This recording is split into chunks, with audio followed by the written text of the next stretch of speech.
So hello everyone, आज हम देखने वाले हैं महाजनपद और उसके राज्य और राजधानी। तो चलिए आज का हम सेशन शुरू करते हैं, जो कि हम ट्रिक के माध्यम से जो है इसके राज्य और राजधानी को जो है देखेंगे और जो कि बहुत ही आसानी से जो है आपको समझ में आ जाएगा।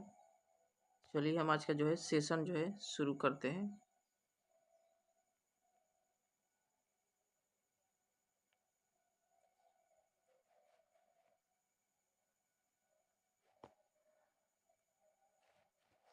देखिए महाजनपद काल के देखिए महाजनपद काल जो है 6ठी ईसा पूर्व में जो है इसकी शुरुआत हुई। पूरब से जो है पूर्वी उत्तर प्रदेश और पश्चिमी बिहार में लोहे का व्यापक उपयोग होने से जो है बड़े बड़े प्रादेशिक या जनपद राज्यों के निर्माण के लिए उपयुक्त परिस्थिति बन गई। लोहे का हथियारों का जो है देखिए उपयोग होने लगा और इसका कारण देखिए कि लोहे के हथियारों के कारण जो है योद्धा वर्ग में जो है महत्वपूर्ण भूमिका अदा करने लगा।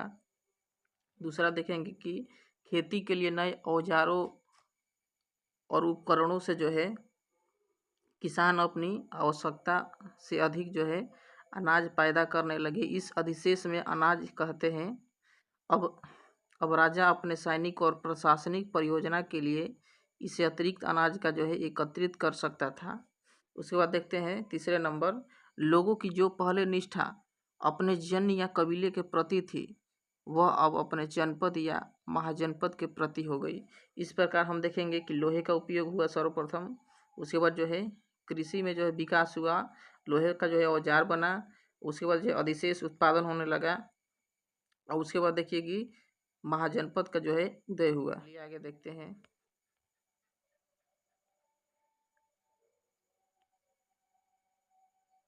अब हम देखेंगे कि उस समय के साहित्यिक स्रोत से हमें कुल जो है 16 महाजनपदों के बारे में जो है जानकारी मिलती है, जैसे कि बौद्ध ग्रंथ में।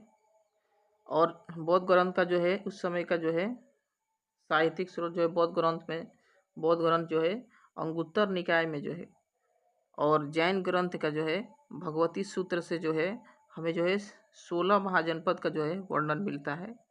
16 महाजनपद का जो है वर्णन मिलता है। अब देखते हैं महाजनपदों की जो है स्थिति।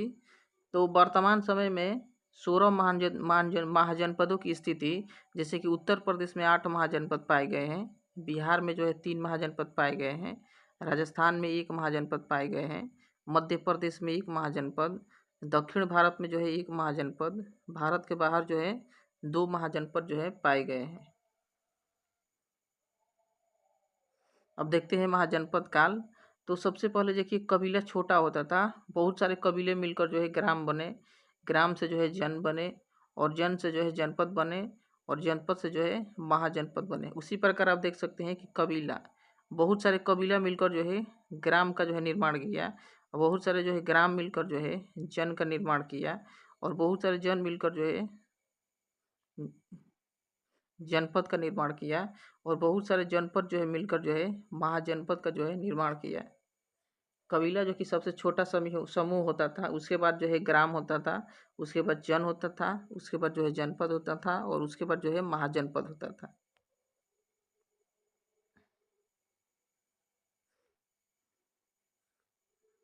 चलिए अब देखते हैं जनपद। तो जनपद देखिए सबसे पहले हम देखते हैं।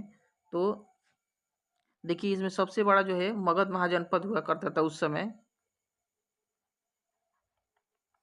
जो है सबसे बड़ा जो है महाजनपद जो है मगध महाजनपद हुआ करता था और इसकी राजधानी जो है 3 थी। पहल का नंबर थी राजगिरी और दूसरा का नंबर थी पाटलिपुत्र पाटलिपुत्र और तीसरा नंबर एक राजधानी और थी, इसका नाम था वैशाली। वैशाली, ठीक। इसकी 3 राजधानी थी, राजगिरी, पाटलिपुत्र और वैशाली। और ये जो भागलपुर मुंगेर जो है बिहार में पड़ता था और ये जो है सबसे महाशक्तिशाली जनपद था।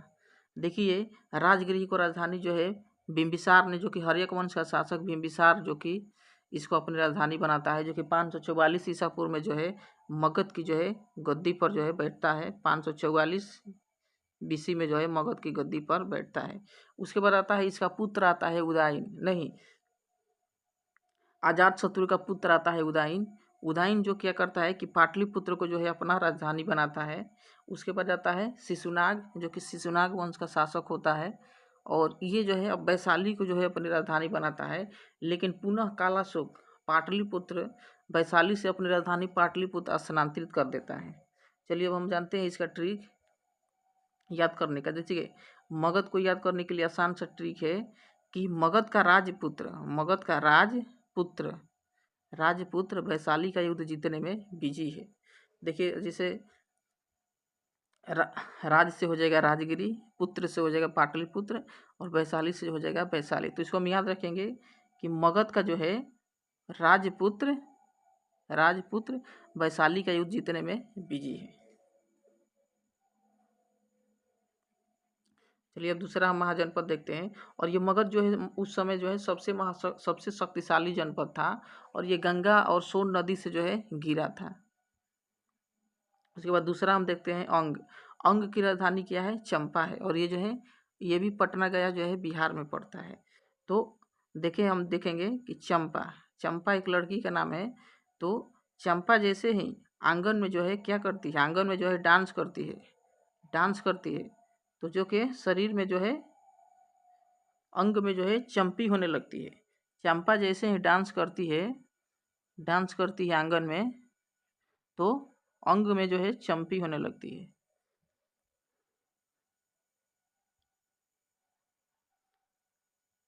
अब देखिए तीसरा महाजनपद देखते हैं वज्जी यानी वैशाली। ये वैशाली जो है मुजफ्फरनगर के आसपास का क्षेत्र है, जो कि ये भी बिहार में पड़ता है। ये तीनों महाजनपद जो है मुख्य रूप से जो है बिहार में पड़ते हैं। ठीक है। और वज्जी का जो है वैशाली हमने बताया। तो इसको हम किस प्रकार याद रखेंगे कि सभी लोग जो है साली से बात करने में बिजी है।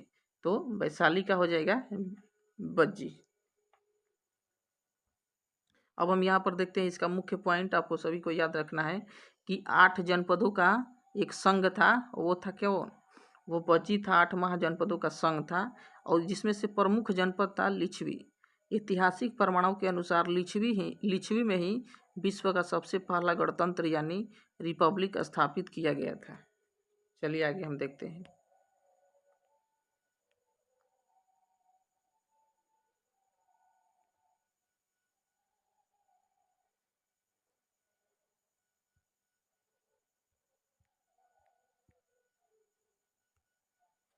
अब देखते हैं काशी। देखिए काशी की राजधानी जो है वाराणसी है। अब इसको हम किस प्रकार याद रखेंगे? काशी का हो जाएगा बनारसी। वाराणसी के आसपास का क्षेत्र जो कि ये यूपी में पड़ता है। तो देखिए इसके लास्ट में सी है, और इसके भी लास्ट में भी सी है। तो हम इस प्रकार याद रखते हैं काशी का बनारस, जो कि एक बहुत ही महत्वपूर्ण नगरी है और बहुत ही प्राचीन नगरी है। ठीक है। उसके बाद देखते हैं हम याद करेंगे, आगे चलते हैं वत्स का होगा कौशाम्बी, और ये भी जो है प्रयागराज के आसपास का क्षेत्र है। ये भी यूपी में पड़ता है। अब देखिए हम कौशाम्बी को किस प्रकार याद रखते हैं? तो कौशाम्बी को हम इस प्रकार याद रखेंगे कि कोसो मत आम्बी। इसको 2 भागों में तोड़ देंगे। कोसो मत आम्बी वर्ष आम खाने के लिए कोसो मत आम्बी, वर्ष आम खाने के लिए कोसो मत। इसको हम इस प्रकार याद रखेंगे कि वर्ष आम खाने के लिए कोसो मत। ठीक है। अब हम आगे देखते हैं कौशल की राजधानी है श्रावस्ती। ठीक है। ये अयोध्या के आसपास का क्षेत्र है, जो कि ये उत्तर प्रदेश में है। अब देखिए कौशल के जो है राजा थे महाराज प्रसेनजीत, जो कि बौद्ध बुद्ध के जो है समकालीन थे।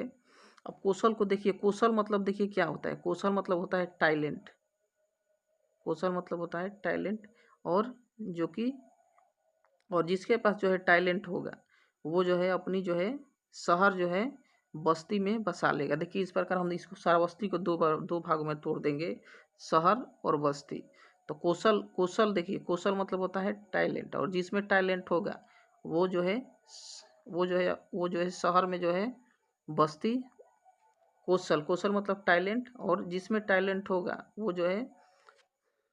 जो है शहर जो है बस्ती में बसा लेगा। ठीक है। उसके बाद देखते हैं मल यानी मल का देखिए अर्थ होता है कुश्ती। तो इस प्रकार हम याद रखेंगे कि मल का राजधानी हो जाएगा कुशीनगर। मल का अर्थ होता है कुश्ती, और इस प्रकार हम याद रखेंगे कुश्ती मतलब कुशीनगर। तो मल की राजधानी हो जाएगी कुशीनगर। और ये देवरिया गोरखपुर के आसपास का क्षेत्र है जो कि ये भी यूपी में पड़ता है। और याद रखिएगा सबसे इम्पोर्टेंट पॉइंट कि बुद्ध का जो है महापरिनिर्वाण जो है यहीं पर हुआ था। उसके बाद आगे देखते हैं पंचाल। पंचाल के अब देखिए दो जो है इसकी राजधानी थी, एक उत्तरी पंचाल का अहिछत्र और दक्षिणी पंचाल का जो है काम्पिल्य। और ये जो है बरेली, बदायूं और फर्रुखाबाद का क्षेत्र था जो कि ये भी यूपी में पड़ता है। देखिए अब इसको हम किस प्रकार याद रखेंगे, पंचाल, उत्तरी पंचाल और दक्षिणी पंचाल। तो देखिए पंचाल की जो है पांडवों की पत्नी का नाम था पंचाली। अब इसको हम इस प्रकार याद रखेंगे कि पंचाली का जो है पांडवों पर जो है एक छत्र अधिकार था।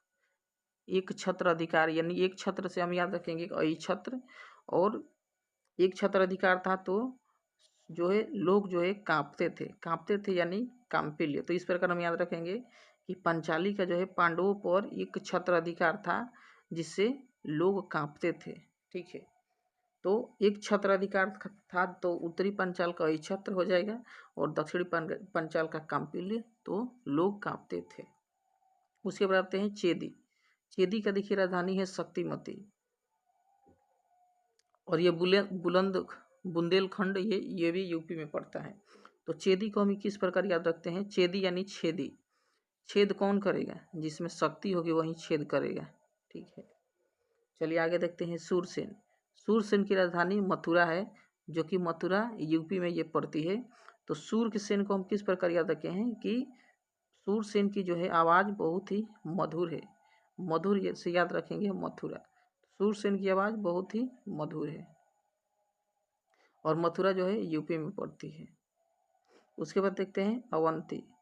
देखिए अवंती का राजधानी ये भी, इसका भी दो राजधानी थी। देखिए उत्तरी अवंती की राजधानी थी उज्जैन और दक्षिणी अवंती की राजधानी थी महिष्मती।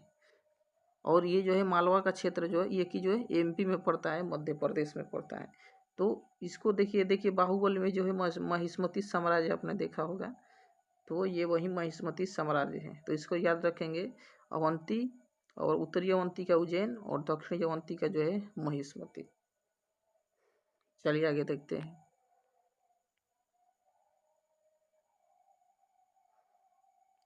उसके बाद देखते हैं कुरु।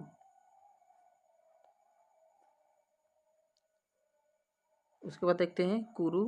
कुरु की राजधानी जो है इंद्रप्रस्थ है। अब देखिए कौरवों और पांडवों में जो है लड़ाई होती है हस्तिनापुर के जो है साम्राज्य के लिए, इंद्रप्रस्थ के लिए। तो इंद्रप्रस्थ के लिए लड़ाई होती है तो कौरव और पांडव में होती है। तो देखिए जीत हारता कौन है, परास्त यानी परास्त हुआ कौन, कुरु यानी कौरव, कुरु यानी कौरव, कौरव जो है परास्त हो गए। तो इस प्रकार हम याद रखेंगे, कुरु से कौरव और प्रस्थ से जो है परास्त। तो इस प्रकार याद रखेंगे कि जो है कुरु का जो है इंद्रप्रस्थ हो जाएगा, इंद्रप्रस्थ यानी कौरव जो है परास्त हो गए। और ये जो है मेरठ दिल्ली हरियाणा का क्षेत्र है। उसके बाद आगे देखते हैं मत्स्य। मत्स्य यानी विराटनगर, और ये फिर जयपुर अलवर ये राजस्थान में पड़ता है। और देखिए मत्स्य को हम किस प्रकार याद रखेंगे, मत्स्य यानी देखिए सबसे पहले भगवान विष्णु ने जो है मत्स्य का अवतार लिया। ठीक है, और मत्स्य का अवतार लिया तो पृथ्वी और महाराज मनु और वेदों की जो है रक्षा की। इस प्रकार जो है मत्स्य यानी विशाल मछली का उन्होंने अवतार लिया था। विशाल यानी विराट, उन्होंने विराट मछली का अवतार लिया था। विराट मतलब बहुत बड़ा, तो मत्स्य का हो जाएगा विराट नगरी। और यहीं पर जो है पांडव जो है अपना ज्ञातवास इसी नगर में जो है पूरा किए थे। और ये जयपुर अलवर राजस्थान में पड़ता है। चलिए आगे देखते हैं। अब देखिए इसको हम याद करेंगे अस्मक। अस्मक की राजधानी है पोतन या फिर पोटली। ये गोदावरी नदी क्षेत्र में पड़ता है जो दक्षिण भारत का एकमात्र जो है जनपद होता है। अब इसको हम किस प्रकार याद रखेंगे, तो इसको हम याद रखेंगे कि अस्मक को जो है पहले पोटने के बाद जो है उसकी पोटली ले लो। ठीक है, अस्मक को पहले पोट दो, पोटने के बाद जो है उसकी पोटली ले लो। ठीक है, अब आगे देखते हैं गंधार। देखिए इसको हम किस प्रकार याद रखते हैं, गंधार की राजधानी जो है तक्षशिला है और ये रावलपिंडी पेशावर में है। और ये पाकिस्तान में पड़ता है। तो गंधार, गंधार को हम याद रखेंगे गधा, गंधार को गधा हम कहेंगे। और तक्ष मतलब होता है शिला, शिला यानी पत्थर, शिला यानी चट्टान होते हैं। तो गधा को जब, गधा के ऊपर जब शिला रखोगे तो वो क्या होगा, वो दब कर जो है मर जाएगा। तो इस प्रकार हम याद रखेंगे कि गधा के ऊपर शिला रखेंगे तो वो जो दब के जो है मर जाएगा। तो इस प्रकार गंधार की राजधानी तक्षशिला थी। और ये गंधार की राजधानी तक्षशिला राजा तक्ष ने जो है इसको बनवाया था। और यहाँ के प्रोफेसर थे आचार्य चाणक्य। और यहाँ पर ये तक्षशिला में जो है संस्कृत की जो है, संस्कृत भाषा में जो पढ़ाई होती थी। और ये जो है रावलपिंडी पेशावर पाकिस्तान में है। ठीक है, अब आते हैं कंबोज, कंबोज यानी हाटक, हाटक ये उत्तर पश्चिमी पाकिस्तान और अफगानिस्तान में था। ठीक है, और कंबोज की, कंबोज को हम कैसे किस प्रकार याद रखेंगे, तो कंबोज की राजधानी थी हाटक, हाटक, हाटक थी राजधानी इसकी। तो देखिए ये कह रहा है कि कम बोझ, कम बोझ दो नहीं तो हार्ट अटैक आ जाएगा। कंबोज यानी कम बोझ, कम बोझ दो नहीं तो हार्ट अटैक आ जाएगा। ठीक है, चलिए एक बार रिवीजन कर लेते हैं, संपूर्ण रिवीजन कर लेते हैं।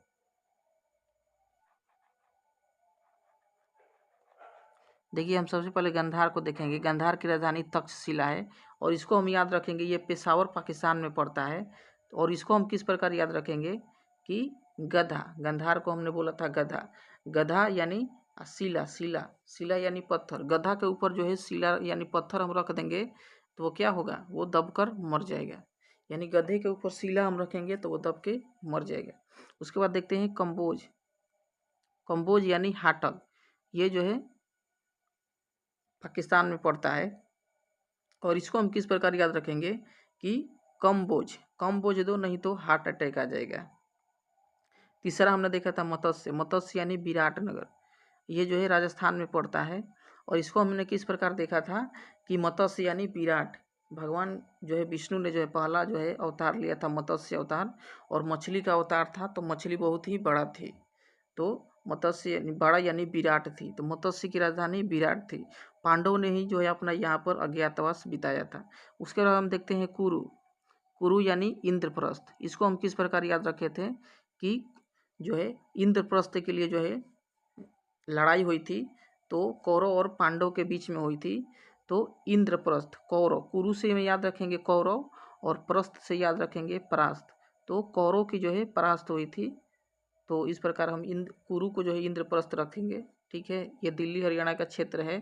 उसके बाद देखते हैं सूरसेन, सूरसेन की राजधानी है मथुरा, जो कि ये यूपी में पड़ती है। ठीक है, तो इसको हम किस प्रकार याद रखे थे, सूरसेन अर्थात सूरसेन की जो है मधुर आवाज़ है, मधुर आवाज़ है। तो इस प्रकार हम याद रखेंगे कि सूरसेन की राजधानी मथुरा थी। उसके बाद देखते हैं कौशल, कौशल यानी श्रावस्ती, श्रावस्ती को हमने किस प्रकार याद रखते हैं कि कौशल लोग, कौशल यानी जिसके पास टैलेंट होता है वो शहर को जो है बस्ती में बसा देगा। ठीक है, उसके बाद देखते हैं पंचाल, पंचाल यानी अहिछत्र काम्पिली, ये भी यूपी में पड़ता है। और पंचाल को हमने किस प्रकार याद रखा था कि पंचाली, पंचाली का जो है पांडवों पर एक छत्र अधिकार था और शत्रु जो है कांपते थे। देखे थे चेदी, चेदी यानी शक्तिमती, ये भी यूपी में पड़ता है।